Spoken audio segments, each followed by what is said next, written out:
Hey, this is Jim. This is my first video for the VC. Giving this a try. I'm new to this, so hopefully I won't seem too stilted and uncomfortable and as awkward as I feel right now. We'll both get through this. So, uh, I was inspired by a lot of the vinyl community. I've been listening to music all my life and just completely, you know, immersed in it. So thought it might be fun to talk to other people who were a little like me. So the people that really inspired me were people like Vinyl Richie, and um, I've been really enjoying another fat bearded guy talking about music, records, talking about vinyl. Long name, but really funny guy, and great great records that he brings up. Tales from the Crate, uh, Grandma's Handbag, Omaha Introvert, Vinyl Hysteria. All of those have been really great for me to kind of be reintroduced to music that I may have forgotten, or helped me rethink music that I might have dismissed, or just introduce me to music that I didn't know. A lot of great stuff there. Uh, so I'm gonna just talk about me and my records. I grew up buying records and loving music, and spent most of the last, I guess, 40 some years uh, building up a kind of crazy amount of records. For me, a crazy amount. I know that there are people in the vinyl community who just are off the charts with the size of their record collections, and mine's nothing like that. Um, so I spent a lot of time, you know, listening to vinyl, switched to CDs in the mid 80s, kind of crossover there. Still bought a lot of vinyl and CDs all the way up through the around 2000. I was kind of an early adopter of, you know, um, MP3s and listening to music on a computer, and uh, I've got no shame associated with that. It was just a great way to hear a lot of new music, and uh, it worked for a while. A lot of tried every streaming service on the planet. Was happy when there were some that streamed higher quality streams. But over the years, I just got less and less interested in the sort of overwhelming avalanche of music that was coming through a lot of those services, and I realized that my listening habits had gotten sort of shifted as a result of the format. Um, that they were the the songs, the artists, it was just a lot, and I wasn't really spending much time with anything, and I wasn't really engaging in it the way that I did when I was younger. And so a few years ago, I dusted off my turntable and started pulling out my records, and it was kind of an exciting thing for me. And that was probably the end of 2016, the beginning of 2017.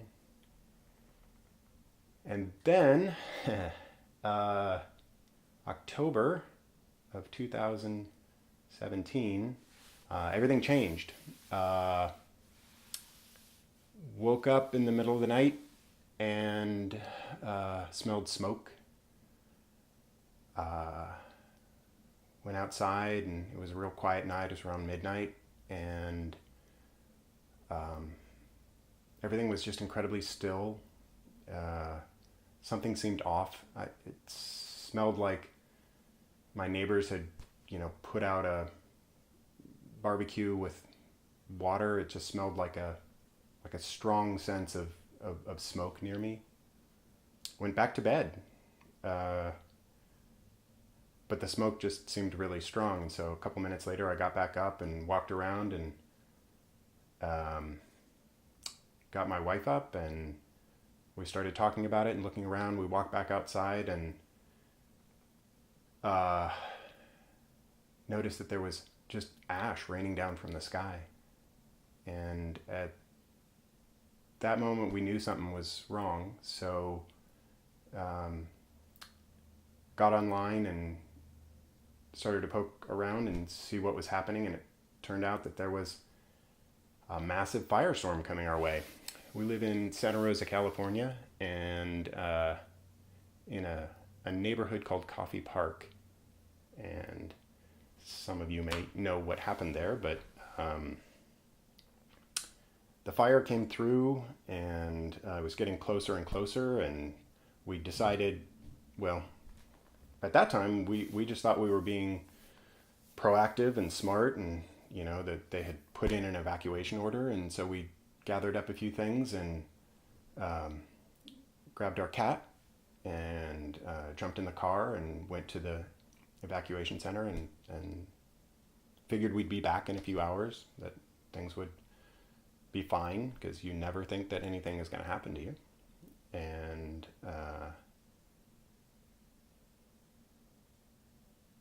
it wasn't fine. A few hours later, we found out that everything was gone. Our whole community, our house,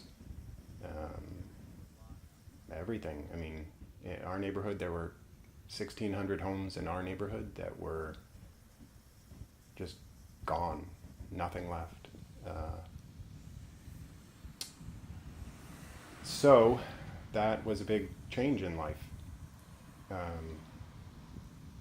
And since then, we've been in the process of just trying to put our lives back together and rethink who we are and what we do, and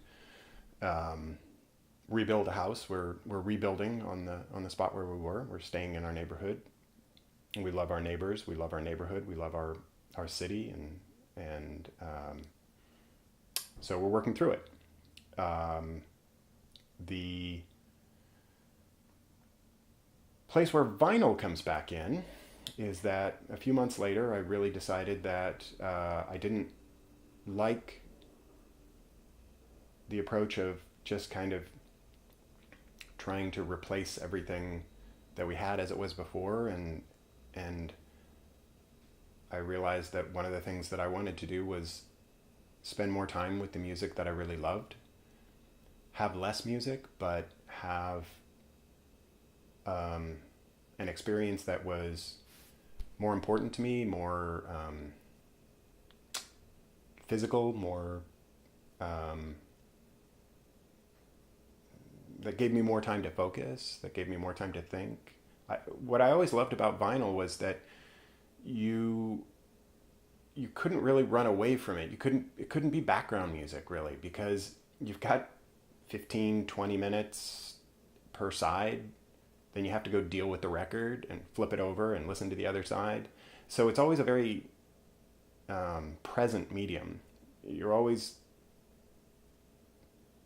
needing to deal with the actual object, which I think of as an advantage, because it forces you to sort of stay focused and be in the moment. I really like that about vinyl. The other thing I really love about vinyl, and this is something I know a lot of the VC struggles very hard and fights against as much as possible. Everybody is looking for the cleanest record possible. That's not me. I'm not a person who thinks that a perfectly playing record is the only great experience. I like the history on the record. I like the texture of the sound that changes over time. I like the noise that comes into it. I mean, there's definitely too much noise. There's no reason for dirty records, or I'd like to avoid scratched records, but I don't mind a bit of accumulated history. I think it's an interesting thing. It's a nice thing to see. Okay, so when we left the house, I didn't, of course, grab my collection of records and run out the door and, fill up the car with it or anything. So they were still there. But there was one thing that I grabbed, and it was a little box that had 2 records in it. And these records are not something that you've ever heard or will ever hear, unless I play them for you. These are records that my father recorded when he was in the Philippines in the late 1940s. They were letters home from a sailor, and they are incredibly precious to me. And you could, at that time, you could go into a recording booth, looked like a phone booth, and record a letter and mail it home, and they would get your voice. I think it was also easier for a lot of the guys in the military who may not want to write everything, and this was somehow easier. At least that's what I thought, but I realized while listening to my dad's records that he obviously wrote them out and then read them, which is pretty smart, especially now that I sit here in front of a camera and realize how awkward this is to just talk to a camera. So this is one of them, and this one is on a kind of a paper flexi. Let me get this out. So it looks like this, and it's double-sided. If I remember right, these run at 78. This one may not. I think one of these run at 78, and one of them runs at 45. I don't think either of them run at 33. This is the other. Both of these letters are just great, just amazing to me. My father died when I was a kid, when I was 8 years old. So, I don't have a lot of memories of his voice, of him moving. To, that was 1975. So he preceded video and, home video cameras and all of that. So I don't have a lot of memories that are sort of cemented in that way.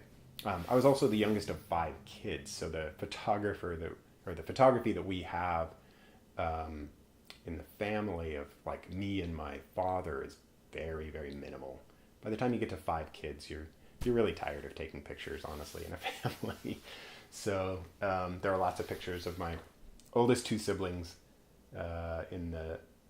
with my mom and dad. But as you move down the line, it kind of slows down, which I completely understand.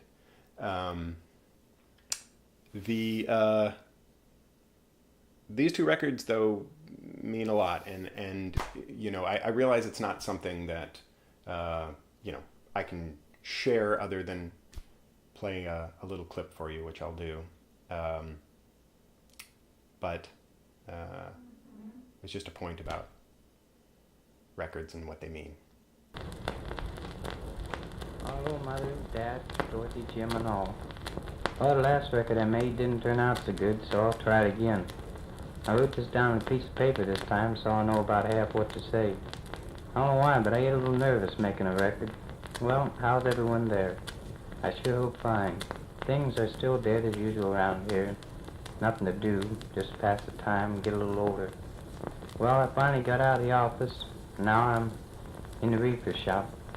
And believe me, they know what the word work means. We fix reefers, refrigerators, fans, and a few other things. Hello, Bob, Mary, Sammy, and kids. Well, I'm beginning to wonder if everyone there hasn't forgotten my address or something. I haven't heard from you all for a long time. I said hello to Carl and Nellie on the other side of this record, so I thought I'd say something to you guys on this side. Well, I hope you all are doing fine and happy. I'm still kicking. Can't complain, I guess. Well, Bob, how's the crops? I hope they're turning out good this year. I'd like to be back there now helping out a little, but Uncle Sam says no, so here I stay. So if you found those at all interesting or just nostalgic or anything, Neil Young recorded a record called Letter Home that was actually recorded on one of those booths. And I think it's pretty interesting. He did it with Jack White on Third Man Records. Worth a listening. It's a good record, but sort of related. I thought I would just real briefly go through sort of a few points on the music that I listen to, a few points in my life. Just so that you can kind of get a sense whether you want to come back and see my next video. I'm hitting kind of nothing real obscure, just kind of big points in my life in music. First thing is all of these are replacements. So this isn't actually the first record I ever bought, but the first record I ever bought, I was about 10 years old, I think, and heard Fly Like an Eagle and just loved that song. And so with my own money, I went out and I think from mowing lawns or something, went out and bought this record. It was probably $4 or something at that time. And just loved the record. Didn't become a lifelong Steve Miller fan or anything, but at the time it was a great thing. And then I, grew up as a kid, loved Kiss. Kind of grew out of that pretty quick. I was the youngest of 5 kids, so my older siblings introduced me to a lot of music. My oldest brother was 10 years older than me, and so I got a lot of music from the 60s and 70s from him. Heard a lot of, I guess a lot of bluegrass, a lot of prog rock.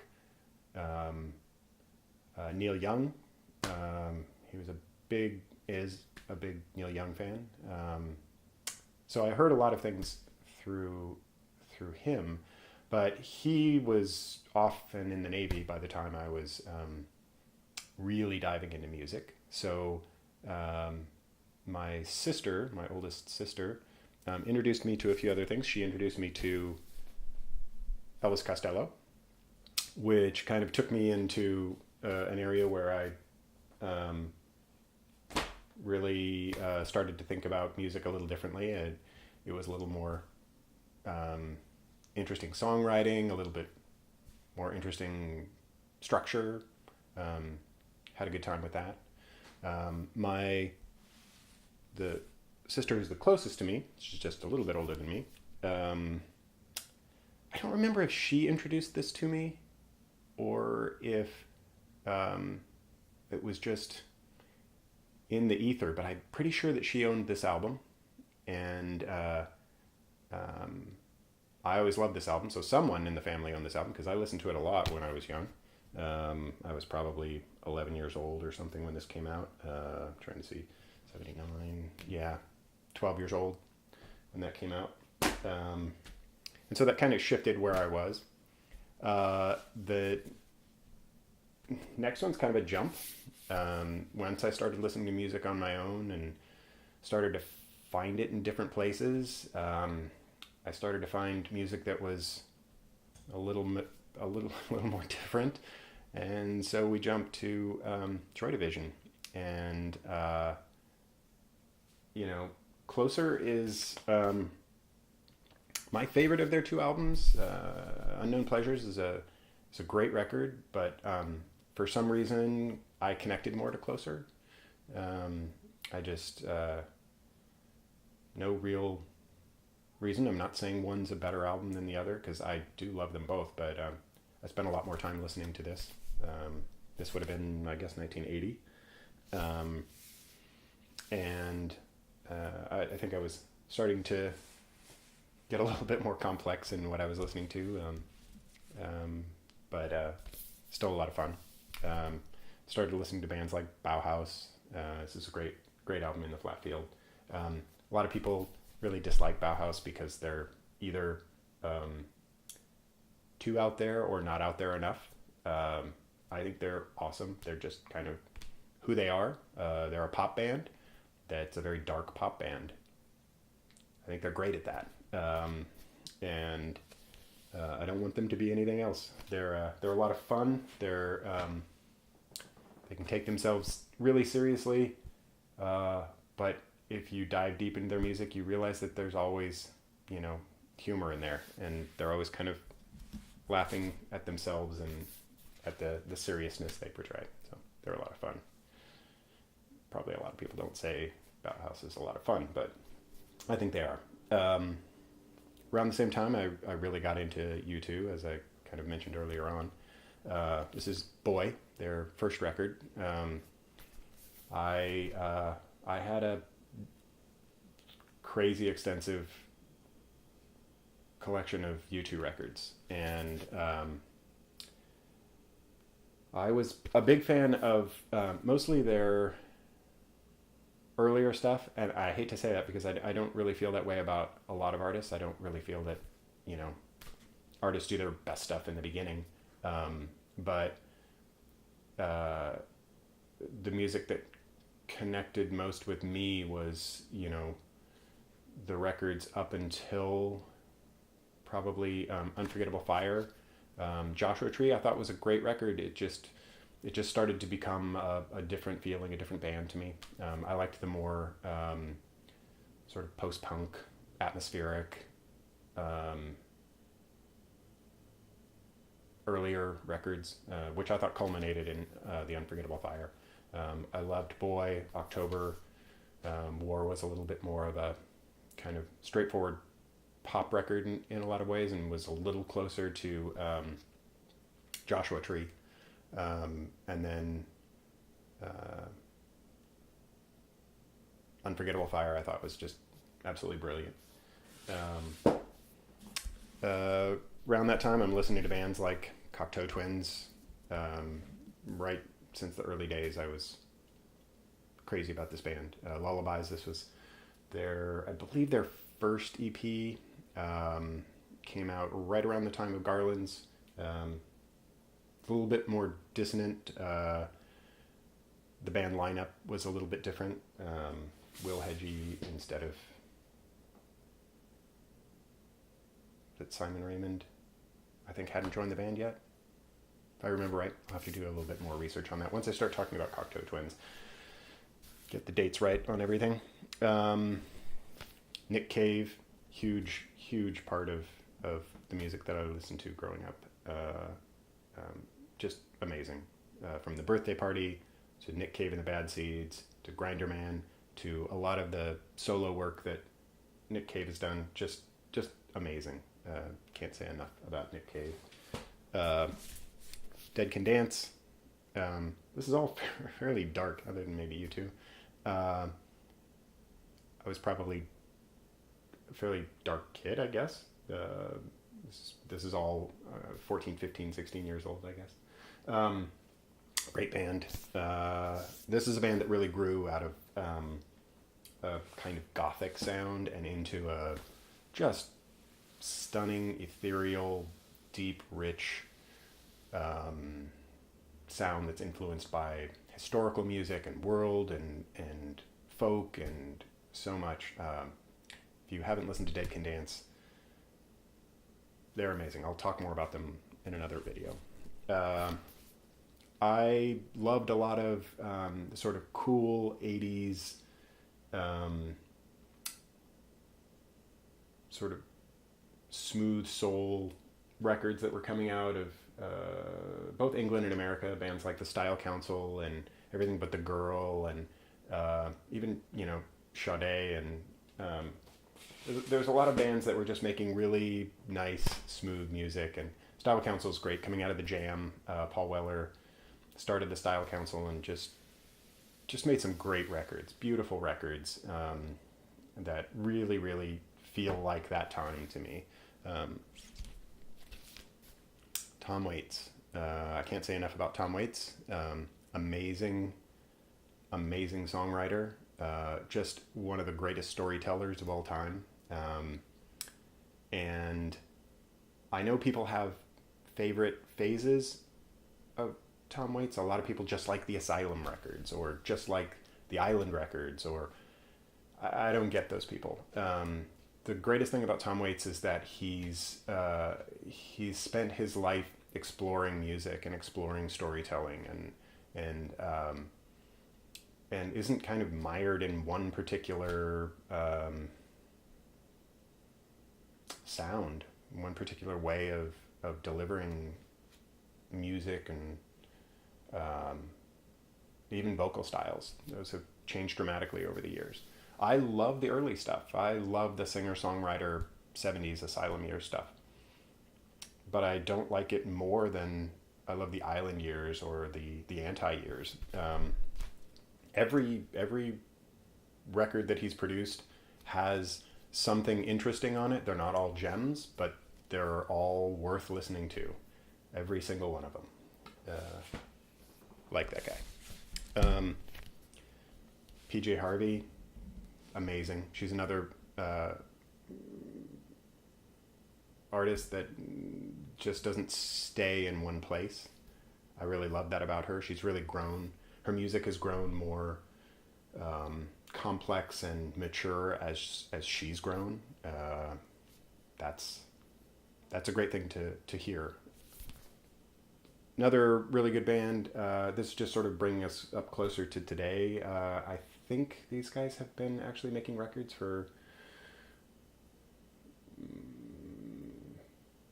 6 or 7 years, I think. This was 2012. The latest record is beautiful. To be perfectly honest, did not realize I was listening to a man. He has such a beautiful voice. Really, really just ethereal, slightly dark. Definitely sounds like something that, you know, you would find in a David Lynch film, but really, really beautiful. And just kind of surprised me that voice was coming out of a guy with a beard. It was actually a really nice thing to see, because it really kind of shook up my expectations, which I really liked. So I'll be back again, hopefully, and do more of this. And thank you for taking the time and watching this. Let me know if you have any comments. Thanks.